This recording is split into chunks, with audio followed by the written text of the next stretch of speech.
सभी को नमस्कार। दोस्तों, आज हम बहुत इंपॉर्टेंट टॉपिक पर बात करने वाले हैं। आप लोगों का एक कमेंट आ रहा था कि सर जो डाटा वगैरह है, एग्जाम्पल है, वो हम कहाँ से कलेक्ट करें और मेंस के एग्जाम में इनको अप्लाई कैसे करें। जैसे आपने डाटा इंडेक्स वगैरह ये आपने इनको कलेक्ट तो कर लिया, लेकिन इसको इस्तेमाल कैसे करोगे। बहुत सारी इंपॉर्टेंट बातें हैं जो आपको ध्यान रखनी है मेंस की आंसर राइटिंग के दौरान। तो आज का लेसन हम इस पर फोकस करने वाले हैं। मैं आपको अलग अलग मॉडल आंसर के साथ में एक डाटा फाइल के साथ में दिखाऊंगा और ये भी बताऊंगा कि अपनी डाटा फाइल फ्री में आप कहाँ से डाउनलोड कर सकते हो। और एक मेरी तरफ से शानदार इनिशिएटिव चल रहा है आंसर राइटिंग को लेकर, उसके बारे में भी बात करूंगा। सबसे पहले आप सभी को बहुत बहुत धन्यवाद। इस टीचर्स डे पे आपने बहुत शुभकामनाएं भेजी है और मुझे बहुत खुशी है कि जो हमारा काम आप लोगों को पसंद आ रहा है, आपके काम आ रहा है। और हमेशा की तरह जैसे इस चैनल पर आप हमेशा एक कंटिन्यूसली आप 3-4 सालों से जुड़े हो और आपको पता है कि मैं कैसे बच्चों से कनेक्ट होता हूँ, कैसे बच्चों को पढ़ाता हूँ, सारी चीज़ें सब आपके सामने है ना। और हमारी ईमानदारी, हमारा हार्डवर्क ही आप लोगों को उसमें प्यार में देखने को मिलता है। मुझे उसकी बहुत खुशी है। तो एक बार फिर आप सबको बहुत बहुत धन्यवाद टीचर्स डे पे शुभकामना देने के लिए। और मैं अपनी जिम्मेदारी मतलब बिल्कुल समझता हूँ इन चीज़ों से। आप लोगों का जब प्यार आता है तो और मतलब एहसास होता है कि हाँ, मुझे और मेहनत करनी है, आप लोगों के प्रति डेडिकेशन थोड़ा सा दिखाना है। ठीक है, तो इन सब चीज़ों की हम साथ में चर्चा करते रहेंगे। तो वेरी वेरी मोस्ट ये टॉपिक है। एक्चुअल में क्या होता है कि मेंस में मार्क्स कैसे अच्छे आएंगे ये हम जानते हैं। जैसे एक बार जीएस में मेरे हिंदी माध्यम में 412 मार्क्स आए हैं, मतलब जो जीएस के चारों पेपर है, ऐसे राइटिंग 157 है। इसके अलावा भी मतलब जीएस मेरे हमेशा अच्छे मार्क्स आए हैं। इसका मतलब क्या रीज़न था उसका। तो मेरी एक अच्छी आदत क्या है कि मैं जैसे डेली न्यूज़पेपर पढ़ता हूँ। मैं हिंदू, इंडियन एक्सप्रेस, जो मुझे लगता है अच्छे आर्टिकल आए हुए हैं। हिंदी मीडियम के भी कुछ न्यूज़पेपर मैं पढ़ता हूँ और मुझे लगता है कि कोई कभी चर्चा होता है। जैसे रिसेंटली आपने देखा होगा आईएलयू की एक रिपोर्ट आई थी, है ना, विशेषकर कैसे जो एआई टेक्नोलॉजी बढ़ रहा है उसके कारण जो श्रम मजदूरी है उसमें कमी आ रही है। उसमें डाटा देके बताया था कि इस साल जैसे 0.6% की उसमें आय में उनकी कमी हुई है। ऑक्सफैम की रिपोर्ट आती है कि आय समानता में कमी, आय समानता की जो खाई वो बढ़ती जा रही है। कभी आपने एसडीए रिपोर्ट देखी होगी। मतलब कहने का मतलब क्या, आज का हमारा डेडिकेशन, टॉपिक का डेडिकेशन क्या होगा कि कैसे जो डाटा होते हैं, इंडेक्स होते हैं, एग्जाम्पल होते हैं, केस स्टडी होती है, जो बहुत सारे अच्छे मतलब आप कहाँ से कलेक्ट कर सकते हो और कैसे उनको यूज़ कर सकते हो। तो आज का टॉपिक यही है। ठीक है, use of data and example mains के एग्जाम में कैसे करेंगे। ठीक है, अब बात आती है, पहला क्वेश्चन इसमें आता है कि कलेक्शन कहाँ से करें। ठीक है, कि आप कलेक्शन कहाँ से करो। तो मेरा ये मानना है कि सबसे बढ़िया कलेक्शन का सोर्स है डेली न्यूज़पेपर। ठीक है, बहुत सारे बच्चे डेली न्यूज़पेपर पढ़ते हैं। ठीक है, आप भी पढ़ सकते हो, मैं भी पढ़ता हूँ, मुझे अच्छा लगता है डेली न्यूज़पेपर पढ़ना। ठीक है, तो आप पढ़ सकते हो। और वहाँ पे आप जो आर्टिकल होते हैं, जैसे इंडियन एक्सप्रेस में एक एक्सप्लेन्ड पेज आता है जो यूपीएससी को डेडिकेशन करके उसमें आर्टिकल आते हैं, इंडियन एक्सप्रेस के देख सकते हो। उसके जो एडिटोरियल पेज आते हैं, ओपिनियन पेज आते हैं, उस पर आप देख सकते हो। द हिंदू में भी ऐसे मतलब एक्सप्लेन्ड वाले पेज आते हैं, आर्टिकल भी अच्छे आते हैं, तो वहाँ से आप ऐसे डाटा निकाल सकते हो। ठीक है, तो कलेक्शन कहाँ से करें, ये तो आपका कन्फर्म हो गया कि कहाँ से करेंगे हम, न्यूज़पेपर से।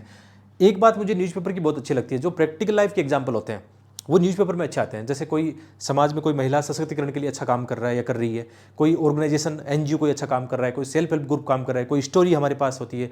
कई बार जैसे बहुत सारी चीज़ें आती है, आपदा प्रबंधन को लेकर अच्छे कार्य हो रहे हैं, ह्यूमन डेवलपमेंट को लेकर कहीं भी अच्छे कार्य हो रहे हैं, कहीं रेन वाटर हार्वेस्टिंग का काम हो रहा है, कहीं वनों का अच्छा काम हो रहा है, कोई इंडिविजुअल लेवल पर अच्छा काम कर रहा है। ऐसे आर्टिकल, ऐसे जो एग्जाम्पल कहाँ से कलेक्ट करने होते हैं, न्यूज़पेपर से कलेक्ट करने होते हैं। मैं आपको अभी डाटा फाइल एग्जाम्पल देके बताऊँगा कैसे कलेक्शन, उसमें शॉर्ट में लिखना होता है। एक बात तो ये भी है कि आप जब भी कोई डाटा या कोई स्टोरी, एग्जाम्पल, केस स्टडी लिखते हो तो उसको शॉर्ट में लिखना सीखो। बहुत बड़ी की यहाँ पे आवश्यकता नहीं है, और उसको फिर अप्लाइड कैसे करना है वो भी मैं बता दूंगा। तो कलेक्शन की चिंता मत करना, डेली न्यूज़पेपर प्लस। अब एक और बात आती है, मंथली मैगजीन आप पढ़ते हो, कोई भी मंथली मैगजीन करंट अफेयर की आप पढ़ते हो या मंथली कोई यूट्यूब से फॉलो करते हो, वहाँ से भी एक डाटा फाइल आप बना सकते हो।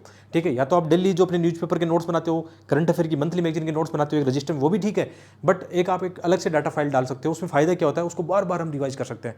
जैसे अभी मेंस की एग्जाम बिल्कुल पास में है। ठीक है, मैं भी इस बार मेंस में लकीली अपेयर हो रहा हूँ। ठीक है, और मेरा ये लास्ट अटैम्प्ट भी है, ऑफिशियली लास्ट अटैम्प्ट ही है। पहले ये सब पता है, मैं अपनी हमेशा आप लोगों को अपनी जो बातें शेयर करता रहता हूँ। मेरा ये लास्ट अटैम्प्ट है। ठीक है, और मैं सौभाग्य से इस लास्ट अटैम्प्ट में मुझे मेंस लिखने का मौका मिला है फिर से, और मुझे बहुत खुशी है इन दिनों में जो मेहनत हो रही है। बहुत सारे बच्चे मेरे साथ लाइव बैच में भी पढ़ते हैं, बहुत सारे मैंने आंसर राइटिंग के कुछ चला रखे हैं, बच्चे वहाँ पे जुड़े हैं, उनको सबको पता है अपनी बातें। ठीक है, तो ये चीज़ें इंपॉर्टेंट है। तो जो मंथली आपकी मैगजीन होगी और डेली न्यूज़पेपर से आप इनका कलेक्शन कर सकते हो। ठीक है, इसमें हमेशा ये ध्यान रखना कि जैसे इनमें एक चीज़ ध्यान रखना, मैं यहाँ पे इसको 3D टेक्निक बोलता हूँ ना, कि आपको डाटा में ये ध्यान रखना है कि एक तो आपको जैसे मेंस में एक्चुअल में क्या होता है, जो आपका सिलेबस होता है। ठीक है, आंसर राइटिंग की भी इसमें बात कर रहा हूँ साथ में, कि जो आप आंसर राइटिंग कब अच्छे कर पाओगे, जब आपने अपने जो मेंस के टॉपिक है उनके शॉर्ट नोट्स बना लिए। तो इसमें आपको क्या दिखाना है, डेडिकेशन दिखाना है, ठीक है। एक मतलब 3D में क्या होगा, डेडिकेशन, आपको डेडिकेशन बहुत दिखाना होगा, ठीक है। दूसरा इसमें आपको डिसिप्लिन बहुत रखना पड़ेगा, अनुशासन आपको रखना पड़ेगा, ठीक है। इसको हमेशा ध्यान रखना, 3D को, 3D टेक्निक को। और एक लास्ट में डिलीवर, मतलब डिलीवर करना है, इन सब चीज़ों को पढ़ के आपको क्या करना है, डिलीवर करना है, तभी तो नंबर अच्छे मार्क्स आ पाएंगे आपके, ना। तो डेडिकेशन के साथ आपको क्या करना है, जैसे आपका सिलेबस है, कोई भी सिलेबस हो सकता है, जैसे आप इंटरनल सिक्योरिटी पढ़ रहे हो, डिजास्टर मैनेजमेंट पढ़ रहे हो, तो डेडिकेशन के साथ आप क्या करोगे, इनके शॉर्ट नोट्स बनाओगे, to the point short notes बनाओगे। और मैंने आपको यूट्यूब पे पढ़ा दिया है कैसे शॉर्ट नोट्स बनाना होता है। देखो जैसे अभी मेरा लास्ट अटेम्प्ट है, तो मेच्योरिटी का लेवल हाईएस्ट लेवल कह सकते हैं कि यार इतनी मेंस लिखे हैं और इंटरकॉल भी कितनी बार हुआ है, इसका मतलब मेंस एग्जाम हमने पास किए। तो मैं चीज़ें बता सकता हूँ आपको, और बहुत अच्छे मार्क्स भी आए मेंस के एग्जाम में। तो मैं ईमानदारी से और चीज़ें बता सकता हूँ कि ये चीज़ें काम करती है, मेरे लिए काम करती है, आपके लिए भी काम करेगी। तो बहुत ज़्यादा पढ़ने की आवश्यकता नहीं है। जैसे कई बच्चे कहते हैं कि सर एथिक्स में आपने जो एक किताब बताई है, आपकी ये किताब सफिशिएंट है। मैं तो कह रहा हूँ बहुत ज़्यादा सफिशिएंट है, वो मोर देन सफिशिएंट उसको बोल सकते हैं। सारा कंटेंट उसके अंदर है, इंग्लिश हिंदी दोनों मीडियम में मार्केट में मिलती है अपनी किताब, ठीक है। तो शॉर्ट नोट्स के रूप में ही वो बनाई हुई है। तो कोई भी आप टॉपिक पढ़ रहे हो, अपने शॉर्ट नोट्स बना लो, बहुत काम आएंगे। कब काम आएंगे, जब आप मेंस लिखोगे तो उस समय नोट्स के पीछे नहीं भागोगे, इस बात को ध्यान रखना। तो डेडिकेशन में आपको एक बात ध्यान रखना कि जैसे भी आप पढ़ते हो, सबसे पहले अपने को शॉर्ट नोट्स बनाने हैं। कैसे बनाने हैं, पीवाई को देखो, 5 साल के पुराने प्रश्न पत्र देखो मेंस के, आप देखो कि कितनी थीम रिपीटेड है, लगातार वही क्वेश्चन आ रहे हैं, उसी थीम पे क्वेश्चन आ रहे हैं, ठीक है। तो डेडिकेशन के साथ क्या बनाओगे, शॉर्ट नोट्स। और इसमें आज का अपना टॉपिक जोड़ लेना है कि एक डाटा फाइल अपने को बनानी है, या तो शॉर्ट नोट्स के साथ ही बना लो, या एक अलग से डाटा फाइल जो डेली अपडेट होगी। डेली आप देखोगे न्यूज़पेपर में, कोई मैगजीन पढ़ रहे हो, कोई वेबसाइट देख रहे हो, यूट्यूब पे देख रहे हो, आपकी डाटा फाइल हमेशा अपडेट होगी। उसमें कुछ ना कुछ ऐसा आएगा जो आप मेंस के एग्जाम में इस्तेमाल करोगे, और सारा का सारा कंटेंट आपके प्री में भी काम आ जाएगा, ठीक है। और अनुशासन में आप क्या रखोगे, जैसे आपने क्या कर लिया,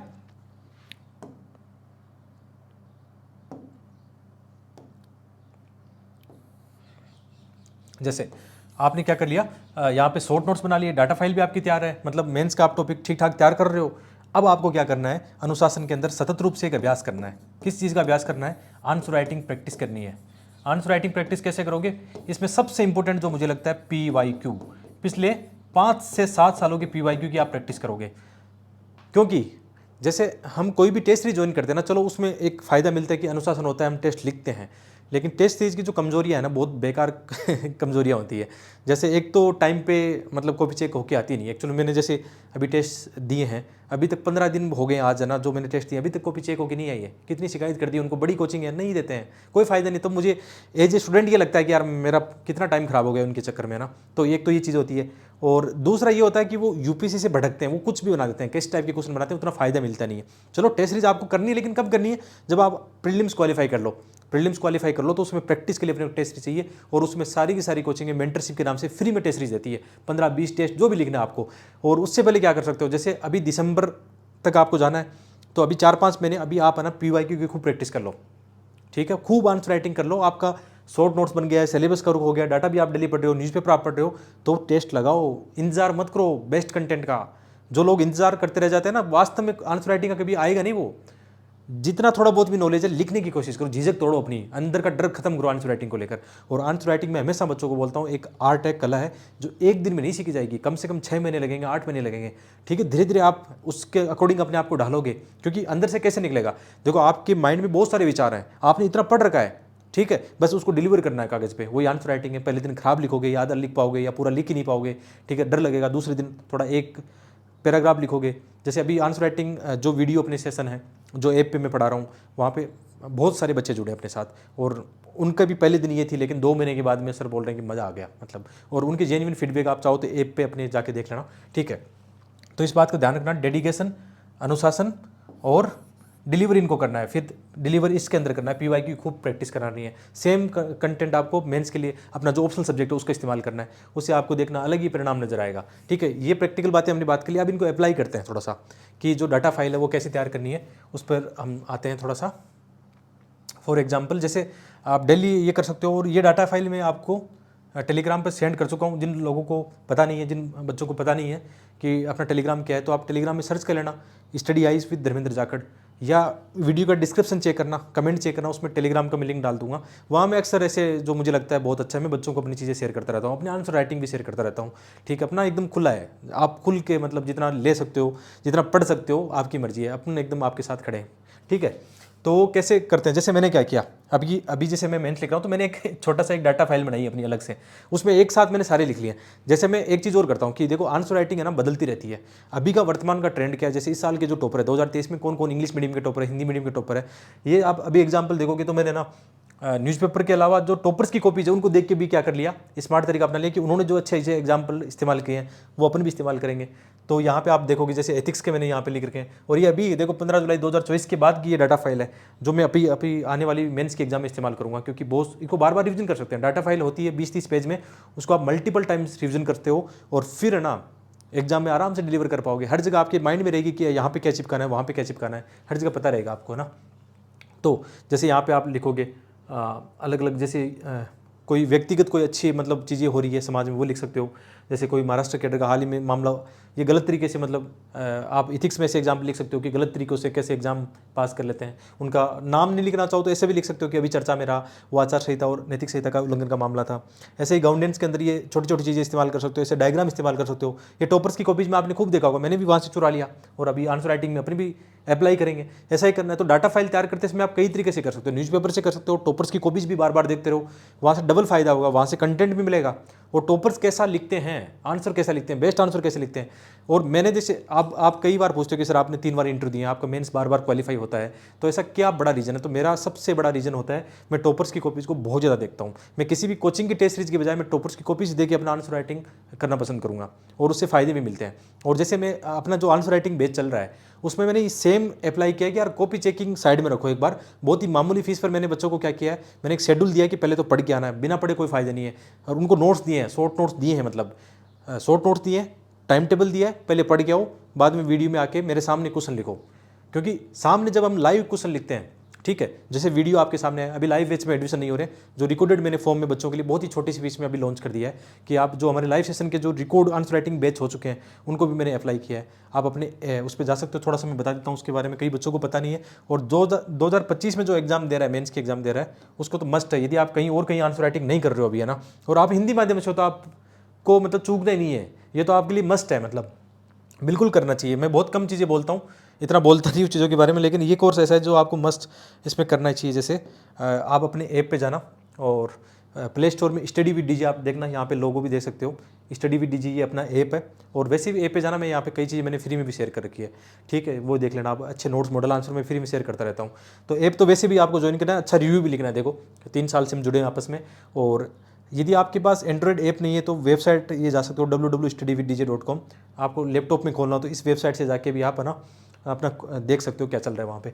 तो अभी हम जो कर रहे हैं, अभी हमने एक आंसर राइटिंग बैच वहाँ पे स्टार्ट कर रखा है, वीडियो कोर्स के रूप में आपको मिल जाएगा, बहुत ही छोटी सी मामूली फीस, आप जाके देख लेना वहाँ पे। और उसमें वही टाइम टेबल है, उसमें क्या कवर किया, GS 1 2 3 4 और ऐसे राइटिंग, इनके हम आंसर करेंगे। विशेषकर PY की जो क्वेश्चन है उनको ज़्यादा लिया है, बाकी नए क्वेश्चन भी जो करंट अफेयर में आ रहे हैं वो भी हमने लिए हैं। उसमें आपको शॉर्ट नोट्स मिलेंगे, मॉडल आंसर मिलेंगे, और वीडियो को देख के अगले 4-5 महीने में ना केवल आपका सिलेबस खत्म हो जाएगा, बल्कि आप आंसर राइटिंग का कीड़ा सारा खत्म हो जाएगा। और आराम से प्री निकालो और अगले साल आंसर राइटिंग देना, फिर से ये वीडियो देखना। 15 मंथ्स की वैलिडिटी, आराम से बार बार देखो 15 मंथ तक इनको, है ना, चाहे आप स्टेट पीसीएस की तैयारी करो या UPSC की, आंसर राइटिंग में बहुत चीज़ें काम आएगी। तो ये देख लेना आज जाके, मतलब अच्छा मौका आपके पास। ठीक है, आते हैं अपने मेन टॉपिक पर जो मैं आपको बता रहा था। ठीक है, तो डाटा फाइल में आप क्या कर सकते हो, ना केवल जैसे इकोनॉमी के डाटा आते हैं, कई बार इंडेक्स भी आती है, रिपोर्ट भी आती है, आप उनको भी इस्तेमाल कर सकते हो। आगे जैसे मैं बताता हूँ कैसे आप इनको यूज़ कर सकते हो। जैसे कोई कहीं सिटीजन चार्टर का कोई अच्छा रोल मॉडल है, जैसे मयूरभंज जिला का है, ये भी टॉपर्स की कॉपी से लिया गया है। मैं बता दूंगा कौन सी चीज़ कहाँ से आई है। ठीक है, जैसे कई बार कोटेशन हम न्यूज़पेपर में देखते हैं, वो कोटेशन हमने लिख दिया। ठीक है, दिव्यांग फ्रेंडली कोई अच्छा प्रयास कहीं कर रहे हैं, जैसे यहाँ पे जो IAS ऑफिसर है वो कर रहे हैं, और इसके अलावा विसल ब्लोइंग के लिए कर रहे हैं। ठीक है, और अभी जैसे अभी क्या चल रहा है, जैसे भारत में स्टार्टअप के कौन से मुद्दे हैं, कौन कौन सा इसमें पोर्टल चलता है, जैसे यहाँ पे मार्क पोर्टल है। ठीक है, इनको आप डाटा को इस्तेमाल करोगे ना। जैसे इकोनॉमी में आप डाटा देखोगे हमारे कितना मतलब GDP में भी क्या चल रहा है, ये सारे इकोनॉमी की डाटा भी आप लिख सकते हो विद डायग्राम। जैसे आप देखोगे कि प्राइवेट कंजप्शन कितना है, निवेश कितना हो रहा है, निर्यात हमारा कितना हो रहा है, अभी GDP की संवृद्धि दर अभी कितनी चल रही है। अभी लेटेस्ट आपने न्यूज़पेपर में कल परसों में पढ़ा होगा, जो वर्ल्ड बैंक और IMF की रिपोर्ट आई है, उसमें बताया गया कि भारत की जो GDP है लगभग 7% के आसपास रहने वाली है। उसके कम रहने के रीज़न क्या है, उसमें बहुत सारे पॉइंट चर्चा में किए गए, वो पॉइंट आप लिख सकते हो, डाटा के साथ लिख सकते हो। ठीक है, उनको इस्तेमाल कर सकते हो।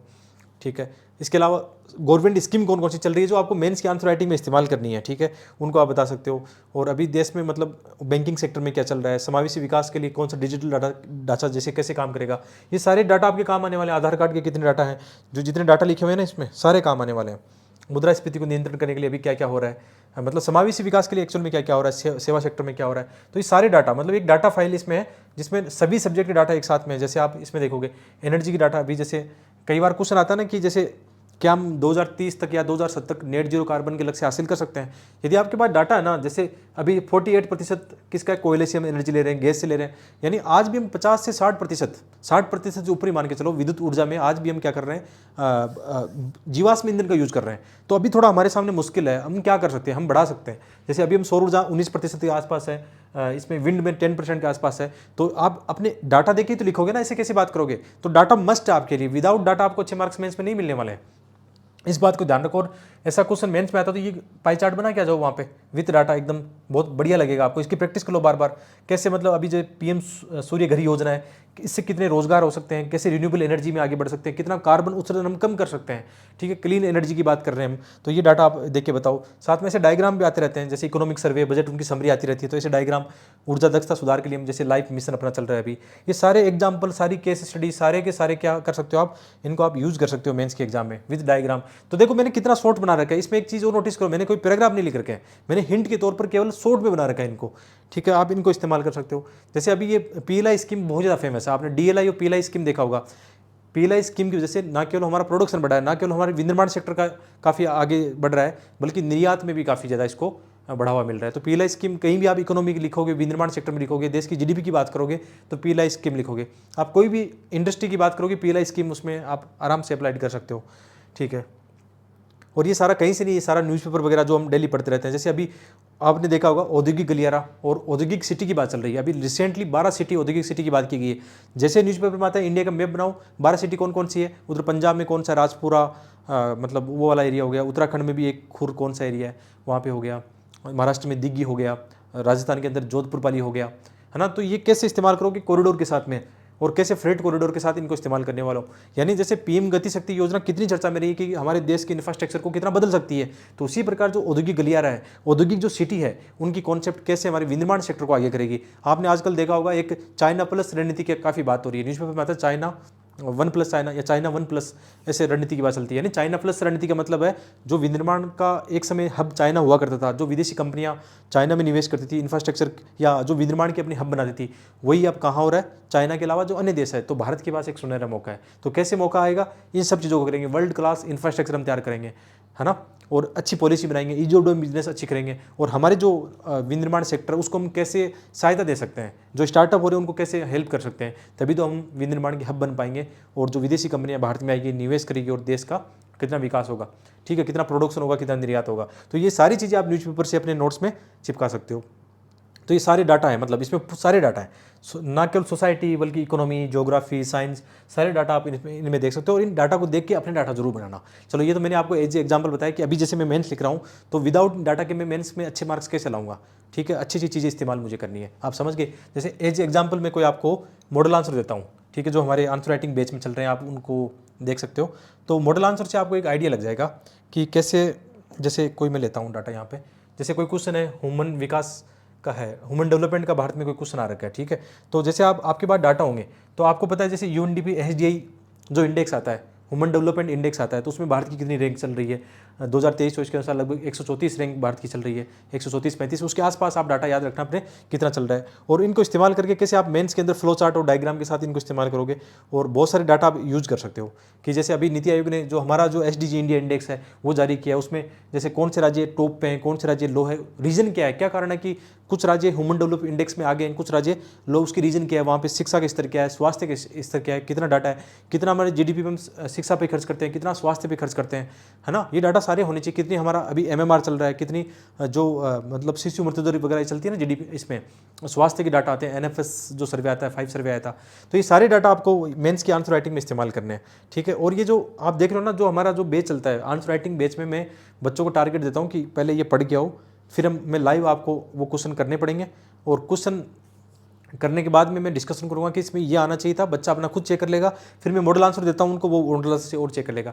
यानी उसका वीडियो देखने के साथ साथ ही उसकी आंसर राइटिंग कितनी अच्छी हो जाएगी। आप सोचो ना यार, आप 10 दिन वेट थोड़ी करोगे कि आपका आंसर खराब था या बुरा था, आपको कोई चेक करके देगा 10 दिन के बाद में, उससे अच्छा है कि ऑन द स्पॉट आपका आंसर खुद ही चेक कर लो आप। इससे बढ़िया क्या हो सकता है। अभी आप 25-30 हज़ार रुपये आप लगा रहे हो, आंसर राइटिंग कोई कॉपी की चेक करके देगा आपके ना। मुझे ऐसा लगता है बहुत ही मामूली छोटी सी मतलब जो फीस मैंने रखी है, आप 2025 दे रहे हो, सीरियस हो तो आइए, सीरियस नहीं हो, नहीं टारगेट है 2025 मत आना, आपका 1 रुपया यहाँ पे नहीं देना किसी को, ठीक है। सीरियस हो कि नहीं मुझे सिलेक्शन 2025 में लेना, बाद में नहीं लेना, तो आप आंसर राइटिंग के अपने बैच में ना वीडियो का डिस्क्रिप्शन चेक करना, कमेंट बॉक्स चेक करना, उसमें मैंने ये चीज़ें बता दी है। और बार बार जोर दे के क्यों बोलता हूँ, वेरी वेरी इंपॉर्टेंट है। जैसे ऑक्सफॉर्म की रिपोर्ट को हम इस्तेमाल करेंगे यहाँ पे, तो ऐसे मॉडल आंसर में अपनी चीज़ें इस्तेमाल करो टू दी पॉइंट। जैसे हम बात करेंगे 6 आवर्स वास्ते, तो अभी जीडीपी का लगभग कितना चल रहा है, ये डाटा कैसे आए, ये हमने कलेक्शन किया है पहले, तभी तो हम अच्छा आंसर लिख पाएंगे।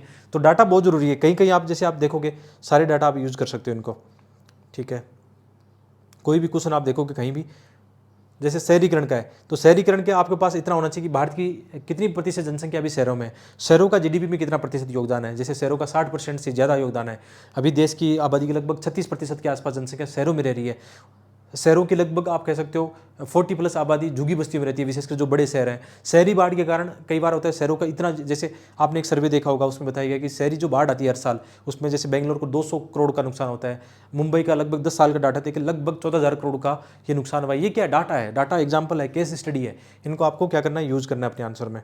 तो ये बात आप समझ गए होंगे अब, है ना, ठीक है। जैसे शहरीकरण का क्वेश्चन आया तो आप इंट्रो में क्या डालोगे, वो डाटा डालोगे कि जैसे विश्व बैंक की एक रिपोर्ट है, उसमें क्या है कि भारत में शहरी जनसंख्या अभी कितनी है, 36%, 2040 में कितनी हो जाएगी, 40%, और आने वाले वक्त में 50% हो जाएगी। इसका मतलब हमें तैयार रहना पड़ेगा, अपने शहरों को अच्छा करना पड़ेगा। अदरवाइज शहरों में क्या होगा, क्राउड होगी, पोल्यूशन होगा, वही हमारे शहर जहाँ पे जीडीपी का आधार स्तंभ है, वही शहर हमारे लिए क्या बन जाएंगे, अभिशाप बन जाएंगे बाद में, यदि हमने सुधार नहीं किया समय पर। तो आप इन चीज़ों को इस्तेमाल कर सकते हो, ठीक है। और इनको बार बार मैं देखो, मैं आपकी डाटा क्यों बोल रहा हूँ, क्योंकि अभी रिसेंटली मैं मेंस के एग्जाम दे रहा हूँ, तो इतने डाटा मतलब माइंड में आ गए हैं बार बार यूज़ करते करते, और इनको जब एग्जाम में लिखेंगे तो कितना इम्पैक्ट आएगा, इस बात को ध्यान रखना। और ये फ्री आप डाउनलोड करना कहाँ से, अपने टेलीग्राम से करना, आप ऐप से भी जुड़ो, ऐप पे भी मैं ऐसी फ्री फाइल वगैरह जो आपके काम की है शेयर करता रहता हूँ, ठीक है। और अपना कंटेंट तो अच्छा है ही, आपको ई बुक्स वगैरह चाहिए तो वो भी ऐप पे पढ़िए, ठीक है।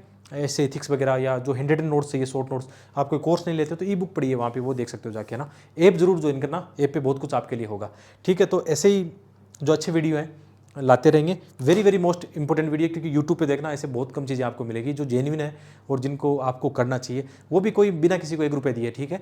तो बिल्कुल ऐसे ही प्यार बनाए रखना, कमेंट करके बताना आज को वीडियो कैसा लगा, और अपना ऐप जरूर चेकआउट करना, आपके लिए बहुत इंपॉर्टेंट है। मिलते हैं एक और वीडियो में, अभी मेंस के एग्जाम है, उसके बाद में खूब सारी वीडियो फिर से वही अपने तो सेशन चालू होने वाला है। आप अपने यूट्यूब की प्लेलिस्ट में जाके देखोगे, आपको लगभग कंटेंट फ्री में पढ़ाया हुआ है, एथिक्स वहाँ पे पढ़ाया हुआ है पूरा, ज्योग्राफी आपको पूरी पढ़ाई हुई है, internal security, disaster management, society, सारा पढ़ाया हुआ है एकदम फ्री ऑफ कॉस्ट। वहाँ पे जाके आराम से पढ़ लो, ठीक है। जुड़े रहना, बहुत बहुत धन्यवाद।